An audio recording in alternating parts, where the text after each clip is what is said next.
So I would like to share about our article review, and our article title is Exploring STEM Education Trends in Malaysia, Building a Talent Pool for Industrial Revolution 4.0 and Society 5.0. So this article is written by Rashidin bin Idris and Jupri Bachotang that examines the role of STEM. So as we know that STEM is stand for Science, Technology, Engineering and Mathematics, and we know that this MRS and Mathematics Science Mara emphasize this STEM education, this trend. Okay, and then this STEM in this article is preparing Malaysia's workforce for the challenges posed by the fourth industrial revolution 4.0 and society 5.0 education to enhance, okay, to drive the Malaysian economy forward. And then the combination of STEM activities with Malaysia Education Blueprint 2013 to 2024 places a strong emphasis on reforming education through laws encouraging the integration of STEM curriculum at all educational levels. So according to this report, despite government initiative to boost interest in STEM education, there are still obstacles to overcome.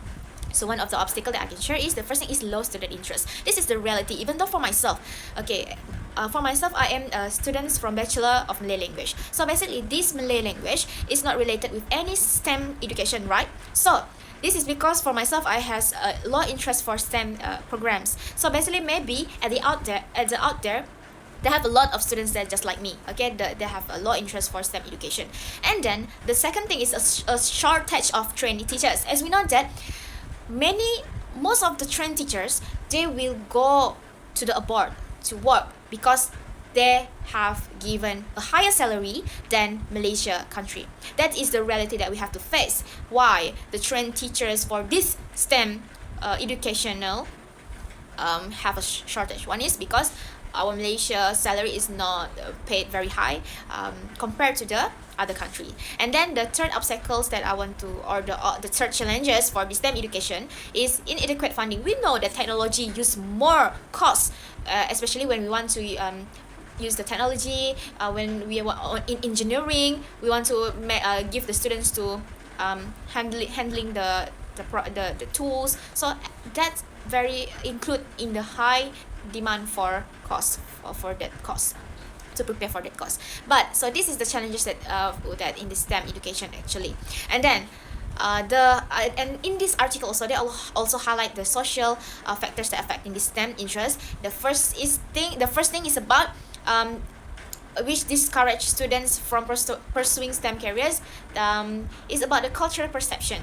Okay, and this similar concerns were identified by Halim et al. 2017 and Abdul Ghani 2022, who noted that parental and societal support play significant roles in shaping students' career interests. And then, according to Halim also, to overcome these stereotypes is essential for promoting a more gender balance. As we know that many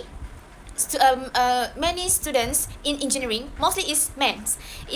It's something that happened at my UPM, as we have the Faculty of Engineering. Most of the students there is a men, and only a few is a woman in that Faculty of Engineering. So basically, these social factors also affecting the STEM interest. And then this article also further argues that a solution to increase student engagement in STEM is through experiential learning methods like project-based and inquiry-based approaches. So research by Moore 2014 support this, suggesting that interdisciplinary hands-on STEM activities foster skills such as critical thinking and teamwork. So basically that's all from me for the article review, and will be present and will be continued from my other fellow friends. Thank you. In the article, several issues are highlighted regarding the state of STEM education in Malaysia. The first issue is limited teacher training and resources. There is a significant gap in the professional development of STEM educators. Many teachers lack the training and resources to effectively teach STEM subjects. Without the right knowledge and resources, they struggle to engage students, leading to lower interest and understanding in these important fields. Next, the current STEM curriculums doesn't match what industry needs today. It's not fully aligned with the skill required by modern industry. Therefore, many students graduate without the skill necessary for jobs in the area like technology and engineering, making it hard for them to find a good work. Another issue that also been highlighted in the article is gender inequality. The article highlights underrepresentation of women in STEM education and career in Malaysia, influenced by the cultural norms and societal expectations. Therefore, it limiting talent and innovation. Another issue is the needs for innovative teaching methods. Traditional teaching method is not effective for STEM subjects. So the article suggests using more interactive and engaging methods like project-based learning in order to help the students develop critical thinking and problem solving. Furthermore, lack of collaborations between education and industry also one of the issue in the article. There is not enough collaborations between educational institutions and industry. So when students don't get opportunities for internships or real-world experience, they will miss out on valuable skills and knowledge that employers need, making it hard for them to get jobs. Finally, the emphasis of lifelong learning also one of the issues. With changing technology very quickly, it is important for people to keep learning throughout their lives. So by promoting the culture of lifelong learning, it helps individuals to stay up to date with the new skills and knowledge. Overall, the article points out that addressing these issues is crucial for improving STEM education in Malaysia. So that's all from me. I will pass to the next presenter. Thank you. I'm going to review the part one according to the article, which is STEM education in Malaysia and trend STEM education in Malaysia. So first thing is STEM education in Malaysia. Malaysia have designed the MEB, which is Malaysia Education Blueprint, and they're focusing on STEM. So they plan to improve the student achievement in core subjects such as mathematics, sciences, and English. Let's improve the quality, and also they want to improve the quality, relevance, and relevance of vocational and technical education. The MEB is a long-term planning and focusing in STEM agenda. So they have significant role in shaping the development of STEM education in Malaysia. For example, MRSM. So they focus in STEM subject and also the core subject. MRSM system aims STEM to produce students with STEM knowledge to facing the global change. So as we know, student in MRSM, they must take physics, chemia, and chemistry, and biology, that which is STEM subject, and also the additional mathematics. So the second one is trend of STEM education in Malaysia. So the MEB or Malaysia Education Blueprint try to improve, but they face challenge, particularly in the STEM, where student enrollment of science is declining every year. So if the enrollment target of student like 270,000 yearly is not met, so Malaysia could face STEM talent shortage. So the factor is teacher quality is a major issue. Many lack of adequate training to teach STEM effectively, impacting student interest. So the second one, resources scarcity, such as inadequate lab equipment and technology. They don't have the good facility for the STEM subject. Limits hand-on STEM. Additionally, limited administrative support and low public awareness. So the public, they think maybe the STEM is not important for them. And cultural factor, including perception them about the STEM is difficult, because many of our society, they think the STEM is they are the more important, other things more important to them. So that is challenging. So to advance STEM education, improve in teacher training, resources, and public engagement. So I think resources. I think the government should give good facility to improve the STEM in education. I think that's all from me. Thank you.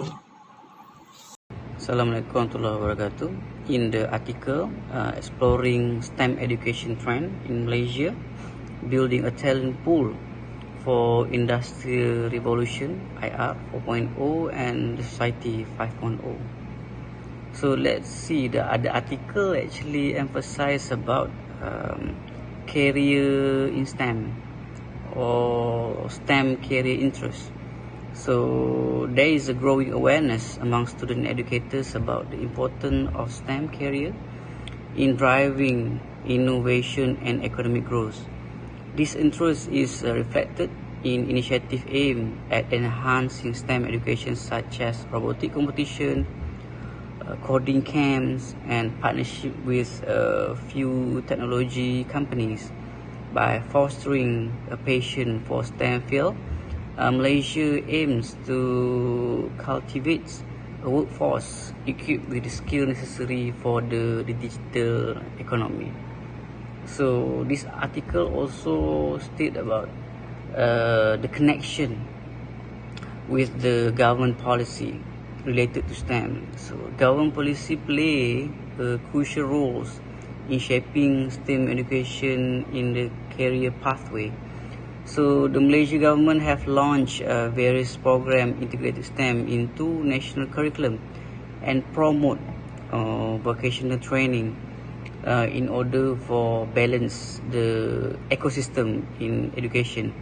So the policies like Malaysian Education Blueprint is to produce graduate not only academically proficient but also possess critical thinking and problem solving essential for IR 4.0 industrial revolution. So additionally government initiative encourage collaboration between education institution and industry, so ensuring that skill that taught align with the market needs. In this article, we learned that the focus of STEM is driven by the broader need to sustain Malaysia's economic growth, ensure competitiveness, and reduce dependency on foreign expertise in areas of technology advancements. However, in this article also, we learned that there is a lot of challenges of STEM education in Malaysia. So number one is a low enrollment and interest in STEM. Despite the government efforts, the student enrollment in STEM fields remain below the target ratio. And this factor contributing to this include a lack of awareness about STEM career opportunities, social and cultural perception of STEM as difficult, and insufficient engagement strategies to attract students. Other than that, in this article also, we learned that the shortage of qualified teachers is one of the factors that many of the teachers lack adequate training and understanding of the STEM concept and modern pedagogy. Also, this gap limits their ability to engage with students, either hands-on or inquiry-based learning methods and others. So next is a resource and infrastructure constraint, in which that our school in Malaysia lack of resources, equipment, such for example digital tools in laboratory equipment that limits the student access to practical STEM learning experience. Next is gender gap and cultural barrier, which we can see there's a lot of notable gender disparity in STEM, with fewer girls enrolling in STEM subject due to society bias and stereotypes. And the last one is alignment with industry needs. The curriculum often fails to reflect the skills and the knowledge required in Malaysia job market, particularly in high growth areas like data science, robotic, and biotechnology.